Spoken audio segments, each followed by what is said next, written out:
Dasharathpur blocker बात्या दाना प्रकोप देखा मिली 60 रु 70 किलोमीटर पवन बहुवा बेले रेकर्ड परिमाण 100 रु ऊर्ध्व मिलीमीटर वर्षा सारा ब्लॉक अंचल जनजीवन को अस्तव्यस्त कर वर्षा फल प्राय 50 रु ऊर्ध्व गाँ दाण्ड पानी रे भसुवा बेले तहसिल कार्यालय परिसर 3 फुट उच्चर पानी लही भांगुଛି।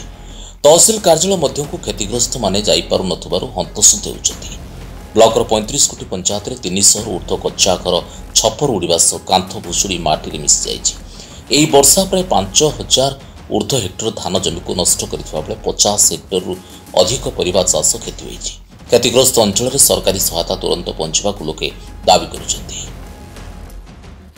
भवतोष पाणिग्राही दशरथपुर पंचायत प्रमुख अच्छी बीजेपी दल तरफ दशरथपुर एक्चुअली काली रेकर्ड कराई 92 मिलीमीटर वर्षा होती प्रबल वर्षा होती बात्यार प्रभाव एते नहीं तेणु वर्षा रे हूँ असुविधा टी परिलक्षित होची लोक मैंने भी सरकारी साहाय्य जहाँ दबा कथा सरकार तरफ ठीक ठाक दिखाई कि अत्याधिक वर्षा हवा फल जहाँफल प्रोब्लेम फेस कर जनसाधारण प्रोब्लेम फेस कर तहसिल कार्यालय पूरा पानी घेर आज्ञा तहसिलदार एक्चुअली तहसिलदार अलगा कार्य भी व्यस्त रोचती एटा को निष्कासन करिया निहाती दरकार लोक मानकर बहुत असुविधा होची जेहेतु तलिया अंचल बहुत प्रोब्लेम होती तहसिलदार नहांती आम आशा करूचु तहसिलदार शीघ्र आर जल निष्कासन करिकी सब ठीक ठाक करवा उचित। भागीरथ साहू आम खाननगर ग्राम पंचायत ये जो 3 दिन अधिक वर्षा पवन हबार बहु क्षयक्षति होती कच्चा घर पाखापाखि 50-60 घर संपूर्ण नष्ट हो जाइए।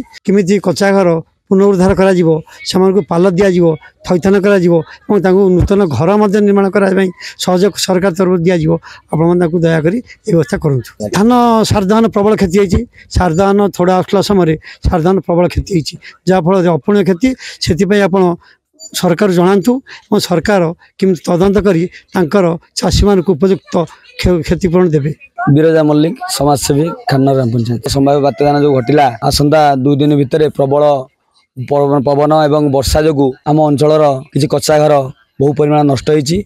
आज आम आपण उपस्थित अच्छा आम लालबाग ग्राम अरुण मल्लिक घरटा काली वर्षा संपूर्ण भाव नष्ट हो जाइए कांथ 2 साइड गली पड़ी। केते घर आपण पंचायत रे कच्चा घर क्षतिग्रस्त होइछि पाखापाखि आम खाननगर ग्राम पंचायत 50 रु 60 घर क्षयक्षति होइछि। सरकारी जो आरआई तहसिलदार किसी रिपोर्ट सर्वे कले एपर्यंत कौन आरआई आसी ना तहसिलदार सहित जोगाजोग करी तहसिलदार कहते मुझे आरआई पठाऊँ आरआई जाई आप बाहर पहुँचे आप पंचायत बुली कच्चा घर गुड़ा इनक्वारी कर तुरंत पाल जोगाई दे।